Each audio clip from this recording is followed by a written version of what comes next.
Welcome to the Suffersooner podcast. Follow along with three average people doing some above average things. We have jobs, families, and we enjoy pushing ourselves to be the best that we can be in gravel, triathlon, and endurance sports. We've made mistakes, conquered what was once impossible to us, and pushed through barriers to come out the other side stronger, smarter, and more willing to find the truth in the dark places that only suffering can take you. Sometimes in life you have to be willing to push yourself in an attempt to get it over faster, and thus you may just have to suffer sooner. What's going on, guys? We got 100 days out from Unbound, and we are going to talk about some training plans this week and what everybody is their training plan of choice for the Unbound 200. So how's everybody feeling, guys? Did you hear it? That speaks volumes, doesn't it? Yeah, I'm like in silence. Do you want an honest answer? Cricket. Panic. It's 100 days. Everybody panic. Everybody panic. Time to panic. Oh my gosh. So 100 days out. I mean, what is that? 15 weeks? Is that about right? Yeah, 15 weeks. Yeah. You know, I don't know. I mean, you know, I'm just glad that we're not running right now. But Me no, too. Yeah. all kidding aside, I mean, what training, the event specific training started up last week, and we have some very timely warm weather here in the Midwest. So it's been really easy to get out and just enjoy it and ride and have fun, and maybe just a little bit too much fun sometimes, you know, pushing the watts a little bit.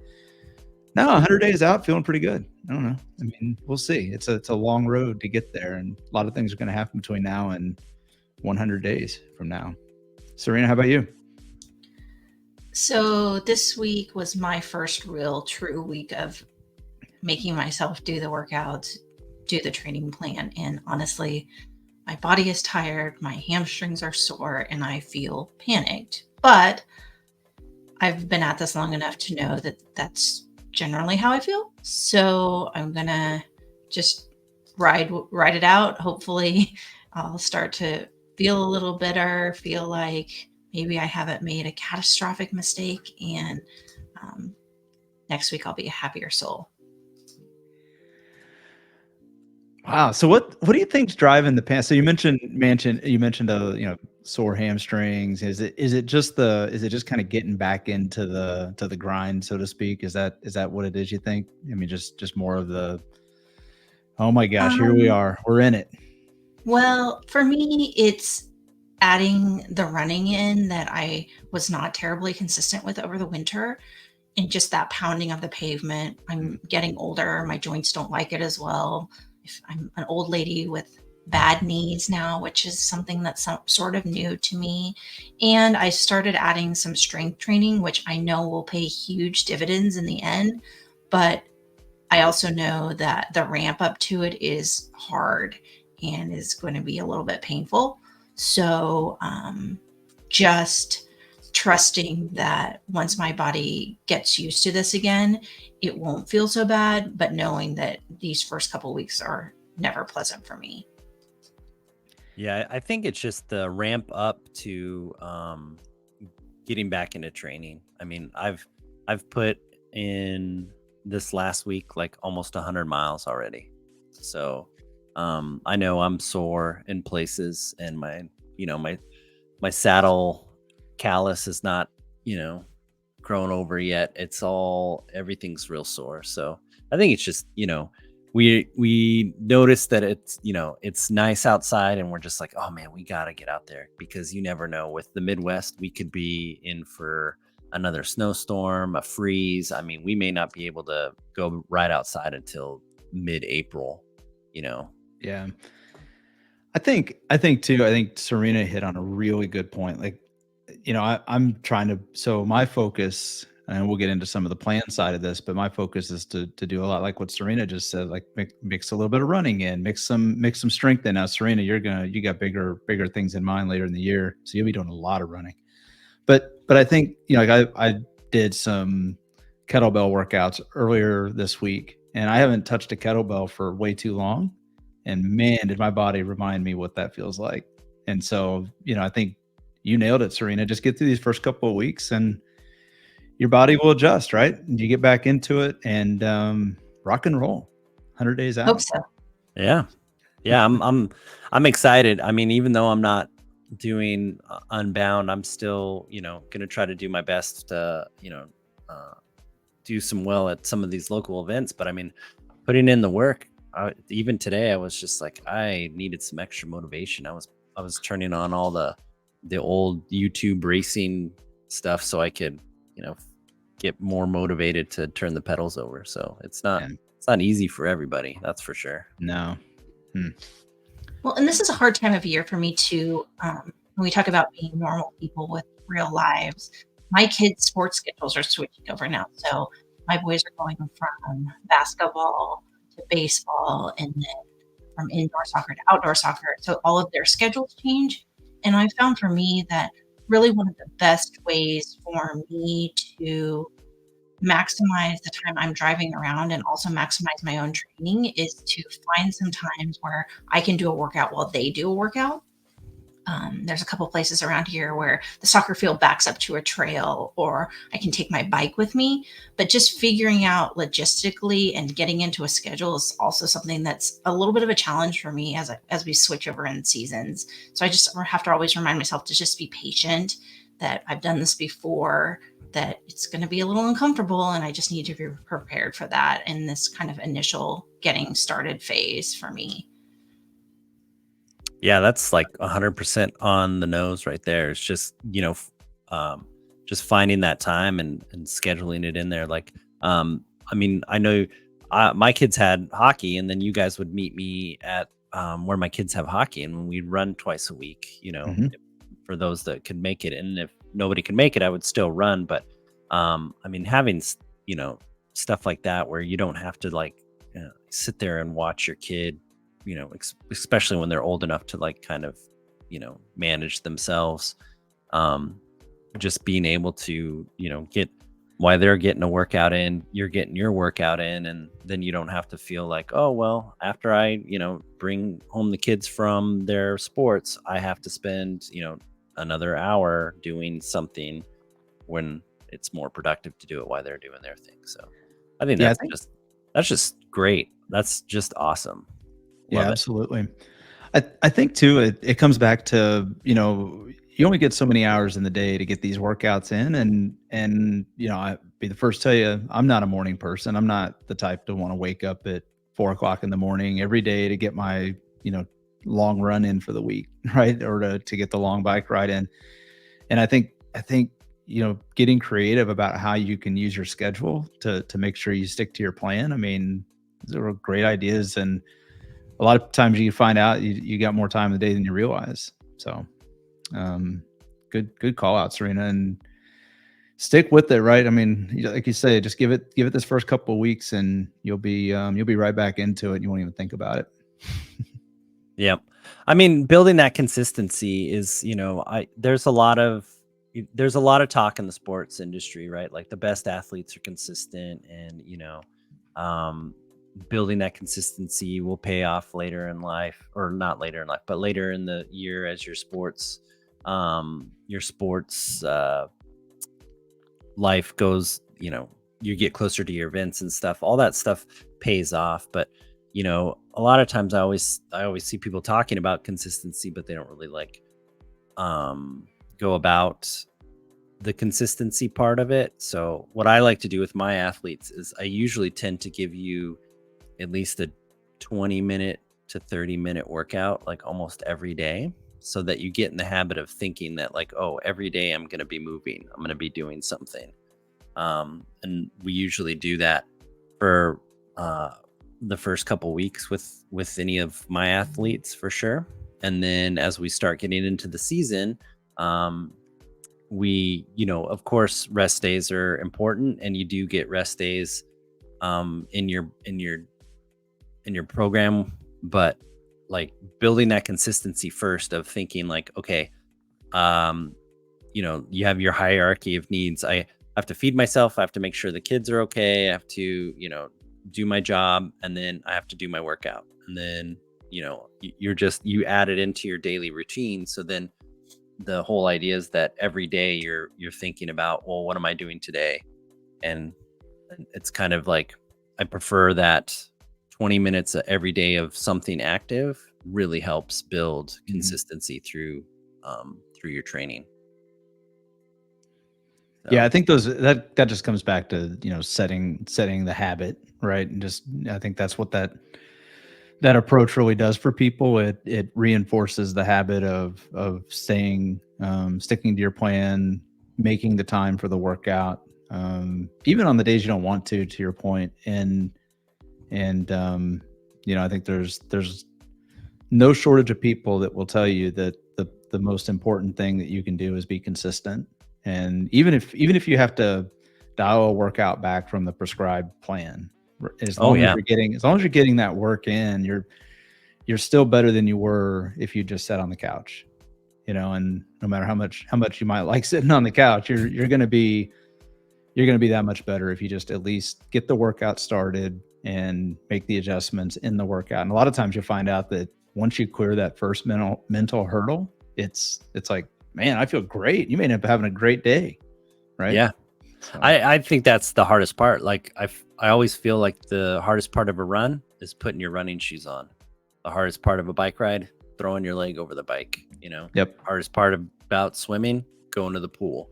Like if you can just do that first part, like chances are, I think maybe in my whole athletic career, maybe I've bailed out of, I don't know, once I've thrown my leg over the bike, maybe I've bailed out of like, 10, 15 total Mhm. workouts.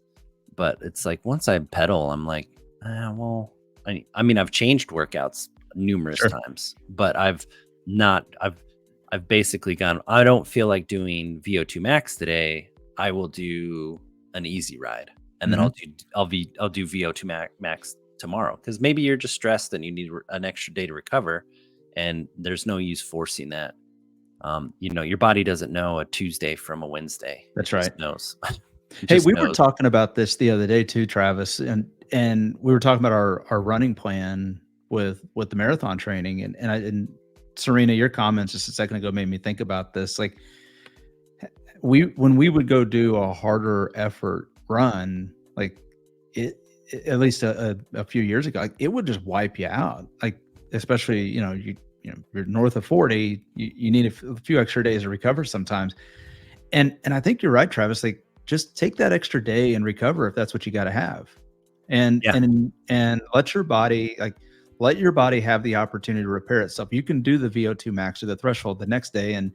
And Serena, you said something just a minute ago about your body was sore, and like I think you know how to listen to your body. A lot of people out there don't know how to listen to their body, and I think you just said it. Like, I know it'll be okay. I know this will come around. And a lot of people don't, but it's like, trust it. Trust that the body's going to come around. Just stick with the consistent plan, put the work in, and trust that your body's going to come around. And usually it will. But to the contrary of that point, Travis and I were talking about this the other day too. I also need to know and be able to tell myself, okay, I've thrown my leg over the bike. I've gotten 2/3 of the way through this workout. My heart rate is skyrocketing. I'm miserable. Maybe I should just stop. But my brain says, oh, you're 2/3 of the way done. Just suffer through it. Yeah. And Travis is always saying, maybe you did just one too many intervals. So I need to be able to tell my brain that 2 intervals is better than 0, but sometimes 3 is not the best idea, Yes. which I'll practice it. Especially if that third interval is going to wreck the next 2 or 3 days and force you to miss a workout, in my opinion. Like, I think one of the worst things you can do is push your body to a point where you are so fatigued or so worn down from the workout that you can't hit the next workout. Like that to me says you're in the process or already have overtrained. That's a word that gets used a lot, is overtraining. But my goodness, if you're putting your body in that position, you're setting yourself up for failure. And I think you're right, Serena. It's like, know where that limit is, and be willing to test it from time to time, but you got to know where that limit is. And that just comes with experience, I think. So. Yeah, I do try to explain to my athletes and stuff when I see them, like,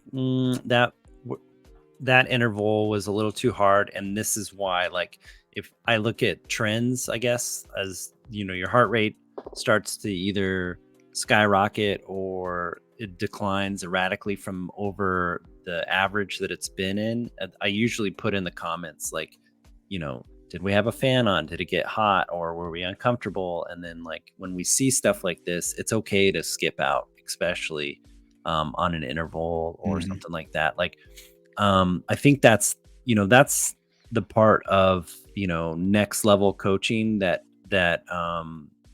you know that gets lost on a lot of these plans, because when Mhm. it says to go out and do 5 intervals, you're like, "Well, I have to do 5."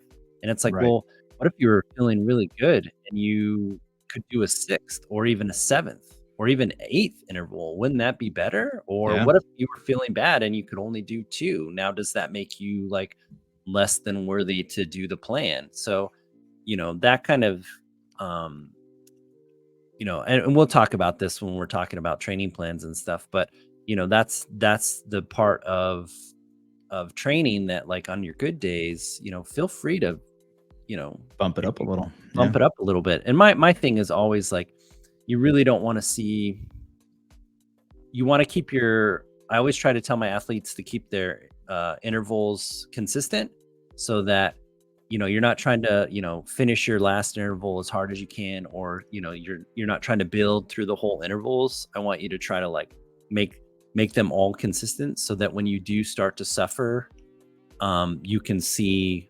the drop, and then you can start to tell yourself to cut it out. Like if you see a 10% drop in your or 10 Mhm. 10% raise in your heart rate over that interval, you're like, I'm starting to push it a little too hard, or maybe your pace is falling off or your power is Yeah. just not able to hold it.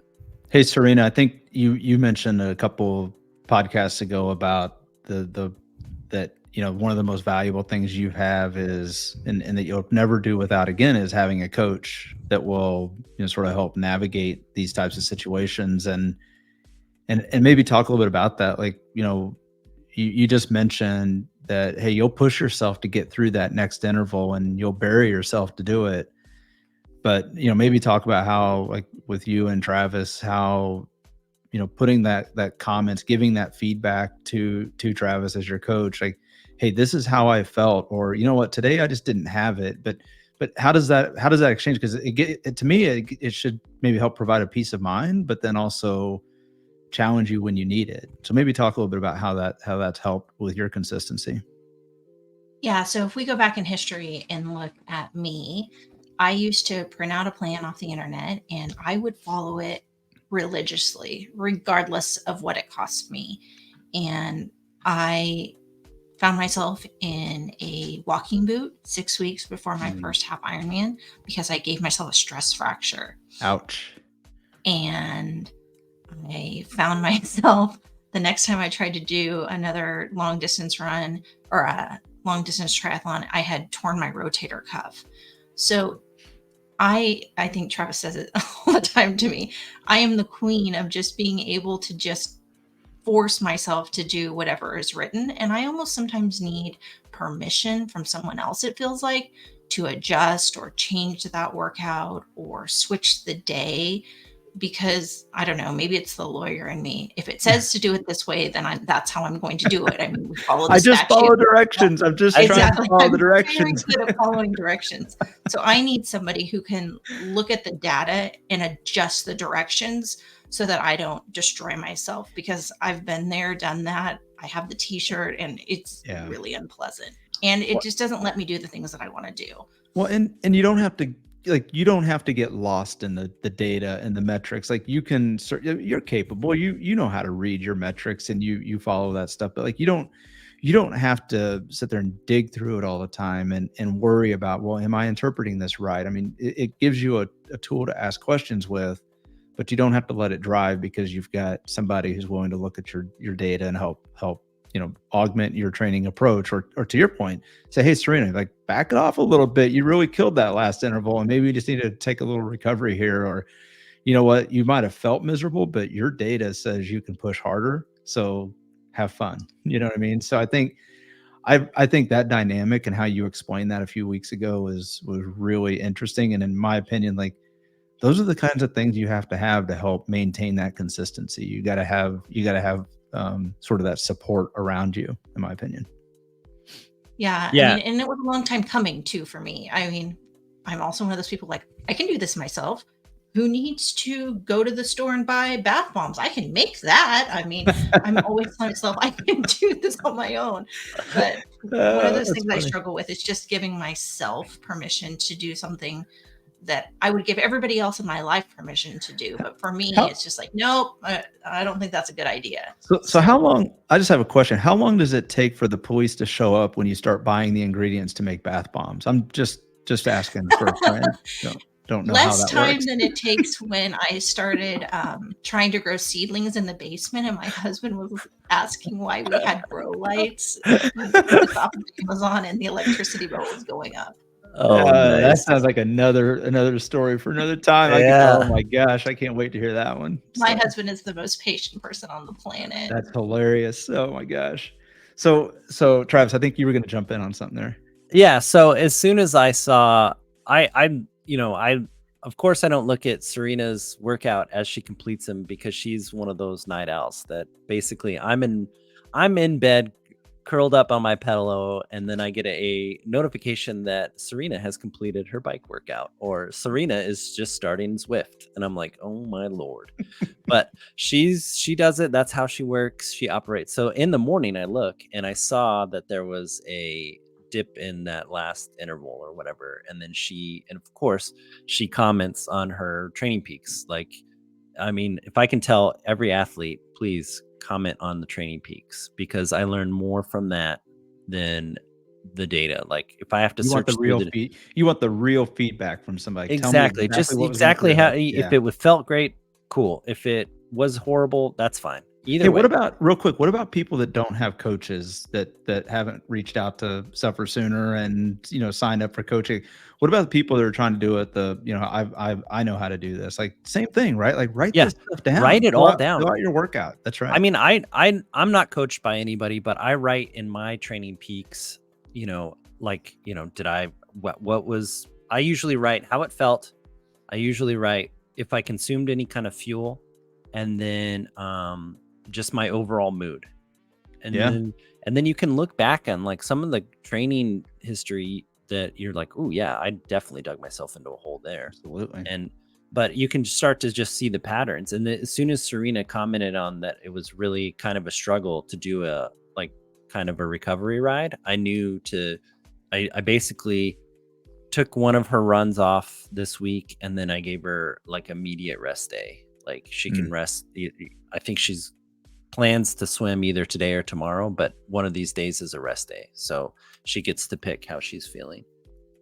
So it's one of those things that, like, if you need a like say you need a Monday off, that's fine. We can train around that. But I've also had athletes that needed Monday off, and then we work through the week, and then they also need like a Saturday off or something like that, because they put in so much quality and stuff like that, or they just, life is stressful and they needed that extra day. So, I mean, when you're hearing to like a plan, sometimes you feel guilty for taking, changing the plan or taking the time off or anything like that. So, but I think what you're saying though, and I think this is really important, because what you're saying is like you can be consistent and still have flexibility to make sure that you're taking care of your body, to make sure you're taking the necessary time off, you're adjusting the schedule and the intensity of the plan to make sure that you're not setting yourself up for failure down the road of some type of an injury, or you can do those things without breaking the consistency. And I think, when we start to look at, some of the platforms that are out there, and like, what are we used to train with? And a lot of the platforms don't allow that type of flexibility, and some do, but many don't. Maybe we can kind of talk about the variation between some of the platforms and some of the tools we're using to manage our training schedules. yeah, exactly. So I've been a Trainer Road user from, I don't know, the very beginning. I am locked in at like I think it's like $9 plan. So I'm like an early adopter. Yeah, I know. I know it's $20 now, but it's really worth it. Like, you get, AI, the automatic FTP detection, which is pretty close. You get it's basically bare bones training. It's just blue bars and a yellow line Mhm. that you just follow across, and then you can pair that with, I mean, there's so many times I do my trainer road workout, but I'm riding around on Zwift. So Mhm. just to have the avatar moving around. But the thing I like about Trainer Road is I can move my workouts around, and especially my bike workouts. Like if I'm not feeling good today, I can use the either Train Now feature, which I can get an easier workout, or I can use an alternate that like bumps uh the training stress down, Mhm. like instead of doing 5 intervals, like if I don't feel like doing it, I'll do 4 intervals or something like Right. that. And you can kind of move all that stuff around, and in Trainer Road's platform, their calendar, you can do that stuff. So Yeah, so it gives you the ability to have that the flexibility to move things around, adjust your schedule. You had a family event that came up out of nowhere. I got to move things around on my calendar. And you mentioned the AI thing. I mean, that's a what in the last year or two they've introduced and been refining it. But it will actually, you know, adjust your future workouts if you had to sacrifice something, or if you had to decrease the intensity. Like it kind of simulates a coach a little bit, but I don't think it replaces one, right? But it does simulate. It does yeah, help. Yeah. it definitely helps. And I give workouts to Serena that are in Trainer Road. I also write workouts for Serena that need to be, you know, um, completed from Training Peaks. So, Mhm. and there's, I don't think the AI is going to replace coaching, because there's a lot of stuff that, I have athletes work on that's very specific to the athlete. And, AI is not going to know, like that you're, not a great, mountain biker. And Mhm. so that you're, just because you can push, 200 watts doesn't mean that you can, descend with Vanderpool down, an XC course. All the Like, technical side that you can't exactly. measure. So, Yeah. and that kind of gets me to the point of like, there is limitations with Trainer Road. And there's a lot of, I wish it had like a coaching feature. Mm. I don't really get to see my athletes training. I get to see if they put stuff in, like a plan, like they want to do like a base plan or something like that. I can see it, but I can't make any changes to it, like or modify anything. If as long as they're like part of my team, that Mm. they're joined up. So it's great as a do it yourself type of thing, but I feel like it doesn't really take into to account um your, if you have a coach to get, Yep. to get into there. And then it really, really lacks if you're a triathlete and you're like, well, I want to be good at, I want to keep my swim, bike, run going through the off season, but I also want to do like train for, like our example, we trained for a marathon. Right. Well, Trainer Road doesn't know I'm training for a marathon because it doesn't have a marathon plan. That's right. But, or I'm training for Unbound. Well, Trainer Road doesn't know I'm training for Unbound because it doesn't have an Unbound plan. It only can Mhm. guesstimate what it feels is the appropriate training. And you kind of have to finesse it. You have to go like, well, it's like a rolling road race, or it's a century ride, that kind of Mhm. stuff. It's really good at if you're doing specific, just, bike racing, or you're doing triathlon. It's not really great for swimming or running, or any of the gravel stuff that's going on. Mm. So One um of the things I'll say about Trainer Road, though, at least for me, is sometimes I prefer Trainer Road because I can put my trainer on erg and just turn the pedals and let my brain watch TV or listen to an audiobook or a podcast or whatever. Whereas in Zwift, I feel like I have to work a lot harder and pay better attention. And sometimes I just want to complete the workout Mhm. without expending a ton of brain power. So those are the days that Trainer Road is really great for me. Yeah, I yeah. definitely agree with that. There's I think that erg mode, the ERG mode, and for those that are maybe new to trainers, I mean, it's really an automatic setting that just dials the power to whatever the prescribed workout says, and the only way to get through it is just turn that kind of power. You can, grind through it at a slow cadence, or you can spin it up and try to get through it quicker. But I think you're right, Serena. I think the erg mode is probably one of the best features, and I know other platforms support this and all of that, but that's the beauty of Trainer Road is it's a very simple application to use. And to your point, I don't have to think about it. I just go on, I load the workout, or it's that's it. That's all I got to do, and I just start pedaling. And I think sometimes that's all you need to get through on some days. And if I had a choice, some of those harder VO2 max days, I probably wouldn't hit the target if that erg mode wasn't there. Yeah, I definitely like find myself like if I give like sometimes when you get a plan and it gives you a range sometimes you're like, well, I'll just hit the lower end of this range. Like that feels better than it. Last time I checked, zone 3 is still zone 3. So. Exactly. That's my other thing too, is the erg mode.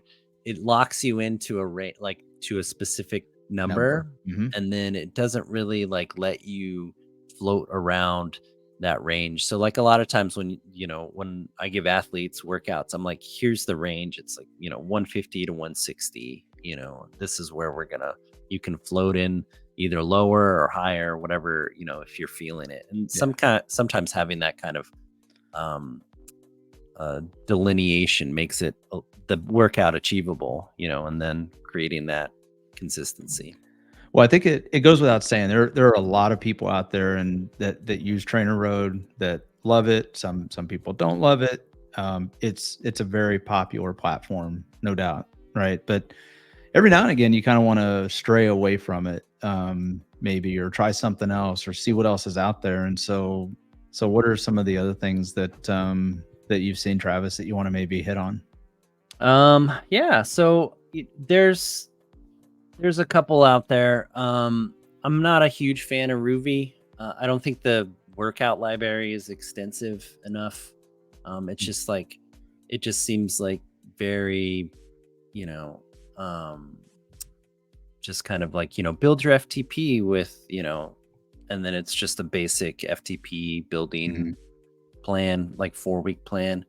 It's got a good idea where you're riding outside and you kind of like it uses the GPS data to simulate the roads and the gradients and stuff. So it kind of makes it feel like you're like, oh, instead of riding in a cartoon world, I'm riding in the real world. And that makes people, feel like they're doing stuff.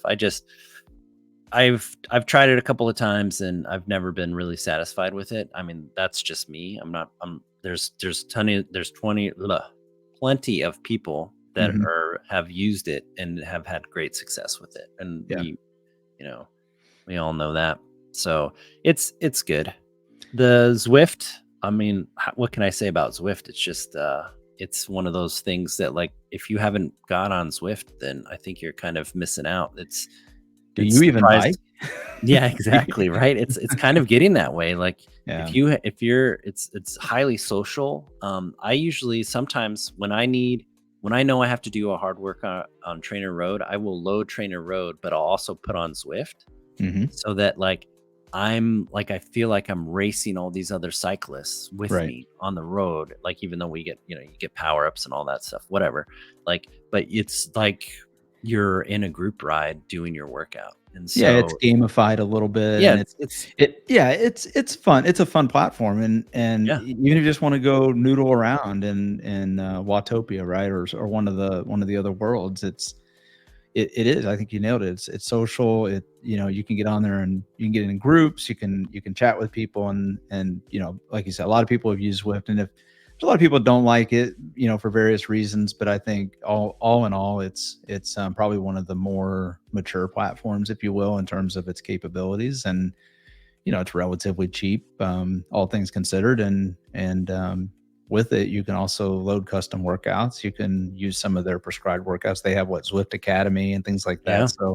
So there are some structured options, and it's it's a lot of fun. Sometimes you need to see that that one rider up the road to help power you through the interval. And Yeah, I mean, that's what I find is really helpful with it. how many times have we been, dropped off the back of the pack, and then you just see him in the distance, and you're like, oh, I can get to him, and then Exactly. I mean, that's basically what's going on in my head as I'm, pushing that interval, is like, there's the pack, I have to get to them, like, just put in the effort, and you just catch up to that guy, and then you're like, all right, I'm gonna go to the next guy, and then it's just one of those things that, I like the fact that that Trainer Road allows you to, basically, use other platforms, and you can just do that kind of stuff. Yep. So it's good. I have checked out this. It's a new one. It's called Full Gas, and I guess it's real big.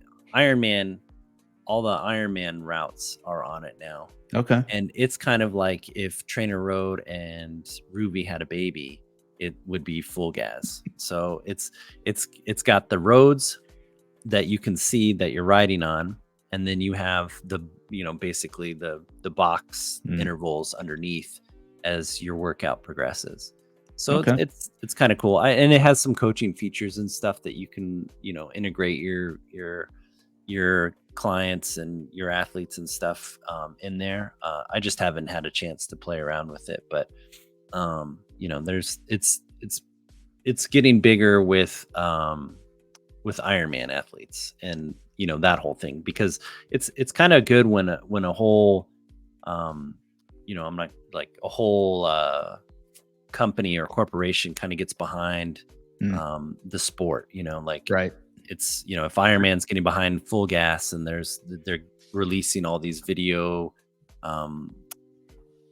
displays of the Ironman courses, or the half Ironman courses, or the Challenge Roth courses, like all that kind of stuff. Like it's kind of cool that you can that demographic can all find one place to like hang out and do stuff. So, but yeah, I haven't seen that one too much, but I think you're right. I mean, when you start seeing, organizations with, seemingly with a little bit more money getting behind one of these platforms, it's amazing to see how fast the development can come along. And who knows? I mean, maybe Full Gas starts to take over a little bit, but I think especially, I know Ruby has some of the Ironman courses on it as well, or at least, the ones they can make available.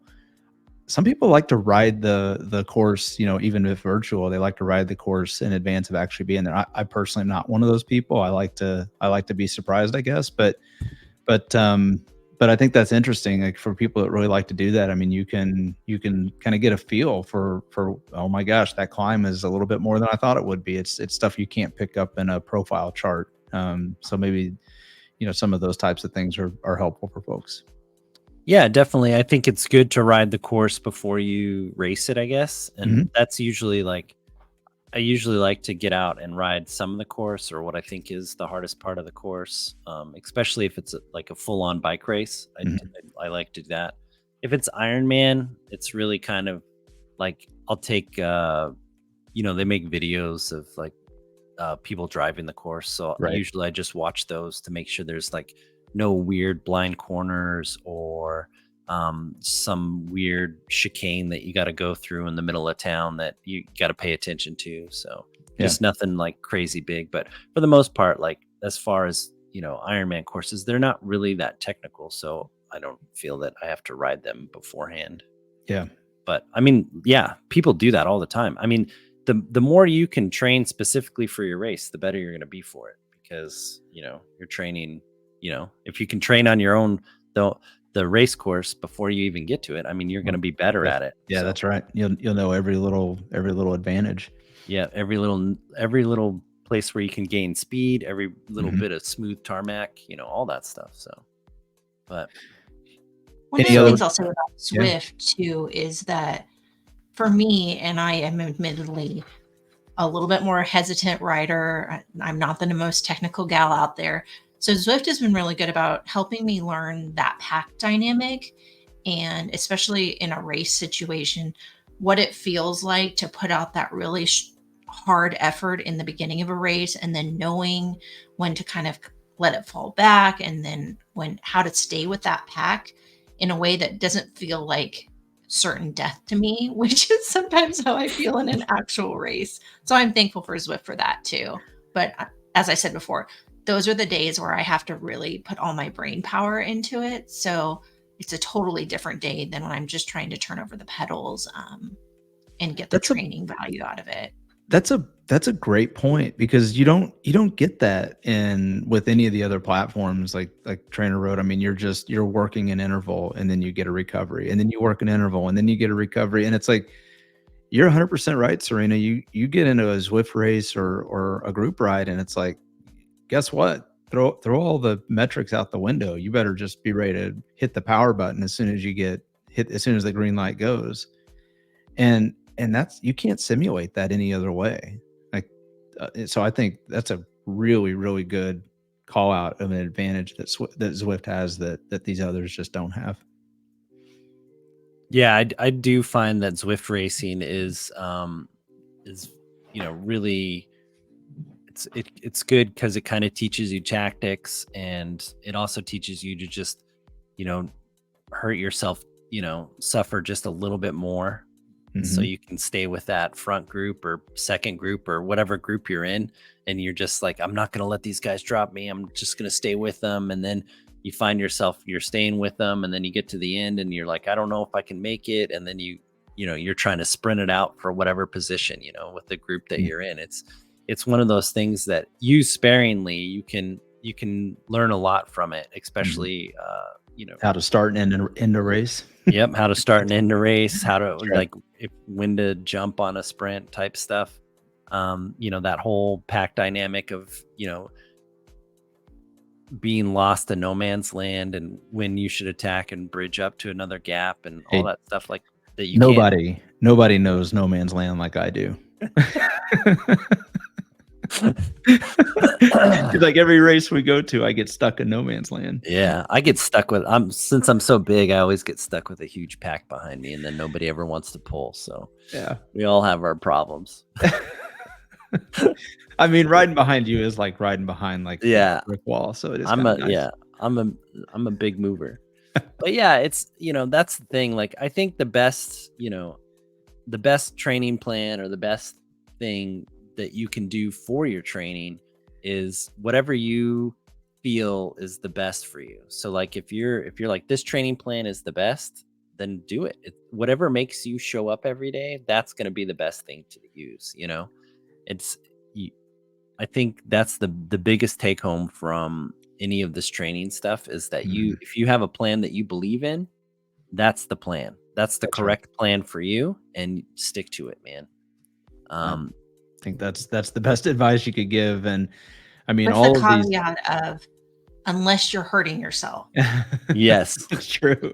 That is true. Yeah. But I mean, that's the thing with, and that's my thing with like cookie cutter plans, like you get from, Unbound, or, the Garmin one. It's a good plan. Like, don't get me wrong. It's a great plan.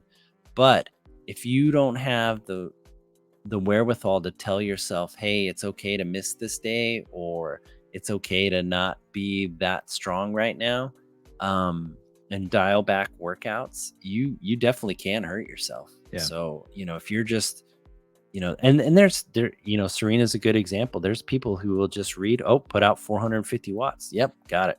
Doing it, and she will turn herself inside out just to make that happen. Whereas, there's people like, there's other people that'll be like seeing that and going like, I don't think I can do that today. And then they'll move stuff around. So, just knowing your strengths and weaknesses as an athlete is good when you're going into those plans. Because you don't want to hurt yourself. I mean, that's what you're doing, Danny, right? You're gonna jump ship on Trainer Road and go to the Garmin plan, right? Well, I'm gonna give it a shot, and I want to see if, because it is, to your point, it is a race specific plan. I don't know if it's the best plan. I don't know if it's a great plan. I looked it over. I feel like the duration of the long rides, the intensity of the hard workouts during the week, like, it all looks right. When you kind of boil all these down. All these plans start to look the same after a while. They all kind of blur together, and they're all some combination of certain intervals with certain durations. And so at the end of the day, I think what you said earlier, Travis, is the right answer, which is, stick with the plan that you're going to be consistent with, that isn't going to get you hurt, that you can manage to. I wanted to give the Unbound plan a shot, at least at the outset. Maybe give it the first 4 weeks and just see where I think I feel after that plan relative to other plans I followed in the past, primarily Trainer Road. Very, very high probability I may end up back with Trainer Road after 4 weeks, or maybe I decide I want to stick with it. And it's not because I don't trust one plan or the other. I think the way I'm looking at this is Trainer Road does not have an Unbound 200 training plan, nor does it have the AI model that is considering that I'm doing an Unbound 200 training plan. So I wanted something that gives maybe a little bit more specificity. Unbound 200 is my primary event for the year, so I just want to see how this plan shapes up. And I think there's going to be a lot I'll learn from it. I really like the concept of mixing in the intensity with the long ride, so you're building up that endurance base, and then also mixing in a reasonable amount of intensity to simulate what that suffering feels like 12, 13, 14 hours into the event. And I think that's really hard to replicate on a Trainer Road workout. And again, it's no knock against Trainer Road at all, because it's helped me tremendously. I just felt like this season, for this one event, I thought, hey, let's give this one a shot and see where it goes. We'll find out. Yeah, I think it's a great idea. I mean, I think an athlete that's always willing to try, it's not like you're jumping to the latest and greatest thing. A fad. Yeah, you're not a fad thing. You've taken a look at your training and going, well, I know that I need this, or I think that this might help me, as far as let's say the intervals at the end of a long ride. Yes, there's some, from a coaching perspective, yes, there's some value in doing that kind of stuff for sure. And Trainer Road doesn't have any of that for sure. Like it doesn't realize that you're going to be riding, for after 12 4 hours. Yeah, 12 hours, 17 hours. It's like, why would you, if the AI would just basically be, why are you doing that? Well, and I think and not to interrupt you, Travis, but there's some limitations in the AI. I've read about how it will throw out some of the long workouts that don't really look like recurring workouts. So when you do some of those 5 and 6 hour events, like it's just going to throw those out when it considers your adaptations and all of that, which to me, like that's the specificity to the event I'm doing. And again, I think that trying to simulate that race style and that race event as much as possible. And we learned this with some of the events we've done in the past. Like the more you can simulate what you're going to have to endure during the event, the more prepared you are mentally and physically when you get there. And you can't, like the most similar long workout on Trainer Road is like a 4, 5, or 6 hour ride for the endurance specific workouts in Trainer Road. 4, 5, or 6 hours, and it's like a flat line of the same power for the entire duration of the workout. I'm like, so I'm gonna do, whatever the number is, 150 watts for 6 hours straight. So my only option is to vary cadence. Like, well, is that really good? Like, I don't see myself racing for 6 hours at 150 watts. Like, it's going to be a lot of up and down. It's going to be mixing in tempo, mixing in threshold. I'm going to have to go VO2 max to get over some of those climbs. Like, that variety in the training is going to be needed, and still need to do those 6 hour endurance level workouts. But guess what? You're going to have to pump out a VO2 max effort on mile 185 to get over a hill or to get through a rough patch, and whatever the case may be. Yeah, exactly. I mean, that's kind of like the limitation right there, is that, those 4 hour, 5 hour rides, they're great at 160 watts if the road's flat and there's no undulation, or or 4 hours and you're in a bike race. Well, I hope nobody attacks. Like, but the other, we talked about that. I know that we talked about this too. Like, I suspect it's because they approach training from a different theory where it's Yeah. time and intensity, no matter how you get it. And I don't know if one's right or wrong. I don't think anybody knows if one is better than the other. It varies from person to person, athlete to athlete. If we were elite athletes and we had a laboratory monitoring every little thing we did, somebody could probably tell us there's a better way, but we're not. We're Yeah. average people, and we're trying to make decisions with information available to us, and we're also making decisions knowing what we can commit from our own personal lives to be able to, what can we commit to the training effort we want to give. So yeah, like I said, we'll give it a shot, and I'll have to see. I'll report back. If it feels like it's got me on the right path. I can't wait. Yeah, no, I can't wait to hear about it. I think, looking over the Garmin plan, I think it's a great plan. It's got some good stuff in there. I do like, throwing intervals at the end of a long ride. That's going to be a thing that Serena's going to be seeing at the end of her longer rides. This I can year hear is the just, excitement. I know. I can hear the excitement. It's like it's oozing through the mute button. I can hear it. Yeah. It's just one of those things that you can't simulate a 17-hour ride, but I can simulate what it's going to feel like at the end of 17 hours. And you can do that by doing a couple of hard efforts at the end of 6 hours. Friends, I think the other thing we can simulate and we should do a better job of is, regardless of the weather, we should go ride.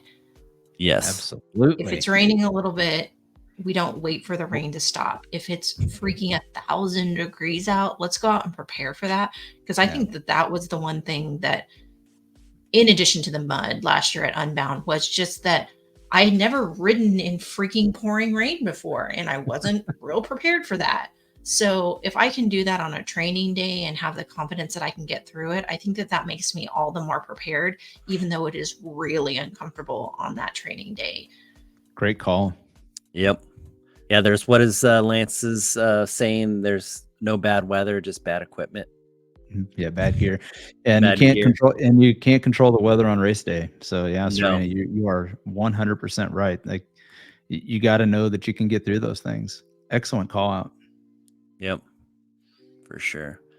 Well, I mean, like you were saying, I think it's going to be interesting to see how we all fare. I mean, I'm doing strictly trainer road with, just some long rides on the weekends.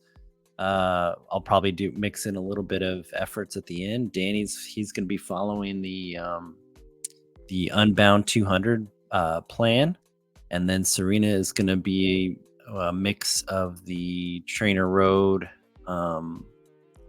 Century plan with some spicy stuff that I throw in for her. So it'll be interesting to see how all this shapes up. I have no doubt in my mind that all three of us would finish the Unbound 200 because we're all mentally strong. So as long as we don't have any mechanicals, we should be good.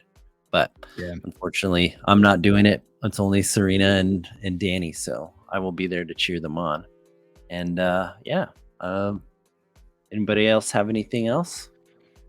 No, I mean 100 days out, a lot is going to happen between now and 100 days. So no, we started off joking about the panic. This is no time to panic. This is the time to dial it in, get mentally right, and you know what? Yeah, see what you're happens starting to make now.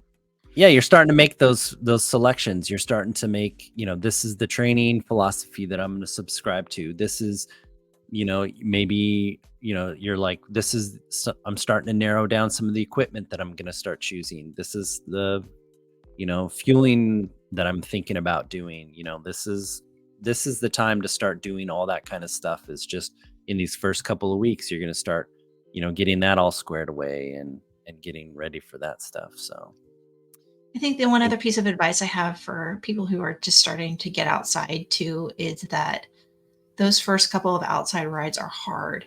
Just because your back hurts because you're absorbing that chatter, or your abs hurt because you're not used to balancing the bike, or your hands hurt because you've been riding your trainer for 6 months and you haven't had to really squeeze the brakes, that's okay. And it doesn't mean that you're going to fail. And I just keep reminding myself of that. That's right. All of those things are just the normal part of getting outside, and it's not cause to panic yet. Yes, definitely. Yeah. The first couple rides out are always the hardest. And then, then you start to fall back into the groove of like, oh yeah, I remember how to do this. And then just it goes a lot better. But the first one back from winter is always the roughest Yes, one. it is. Sure. So All right. all right, man. Suffer complete. Let's How go. about that? I know, right? Thanks for listening. If you like what you heard, please comment, subscribe, and share with your friends. If you have ideas for topics, questions, or would like coaching, please email suffersooner@gmail.com. And remember, sometimes you just have to suffer sooner.